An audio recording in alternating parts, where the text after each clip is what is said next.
بہت سارے لوگ یہ مسئلہ پوچھتے ہیں کہ دکان میں ملازم ہے، گھر کا ملازم ہے، چوکی دار ہے، ڈرائیور ہے، گھر کا کام کرنے والا ہے، یا گھر میں کام کرنے والی خادمہ اور ملازمہ ہوتی ہے، کیا ان کو زکوٰۃ دی جا سکتی ہے؟ تو اس کا جواب یہ ہے کہ فی نفس ہی ان کو زکوٰۃ دینا درست ہے۔ البتہ اس میں دو باتیں ذہن میں رہنی چاہیے۔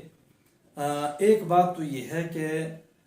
ہر سال زکوٰۃ دینے کا یوں معمول نہ بنایا جائے، اس لیے کہ جب معمول بنا لیں گے تو وہ ملازم اور وہ نوکر، وہ خادم ہمیشہ امید سے رہے گا کہ مجھے زکوٰۃ بھی مل رہی ہے، اس بنا پر وہ کام اچھا کرے گا، اور ظاہر ہے کہ اس سے مالک کو ایک قسم کا مفاد مل رہا ہے، حالانکہ زکوٰۃ میں مفاد بالکل نہیں ہونا چاہیے۔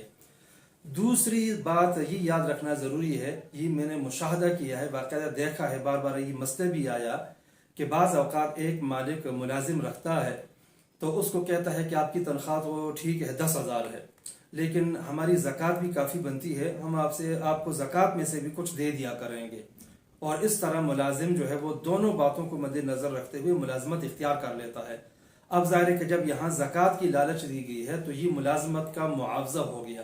اسی وجہ سے وہ ملازم وہاں پہ بنا ہے، ورنہ شاید وہ ملازم ہی نہ بنتا۔ لہٰذا اگر یہ صورتحال ہو تو یہ بالکل جائز نہیں ہے۔ ہاں، عام حالات میں اگر کبھی کبھار ملازم کو زکوٰۃ دے دی جائے تو اچھی بات ہے، بالکل زکوٰۃ ادا ہو جائے گی۔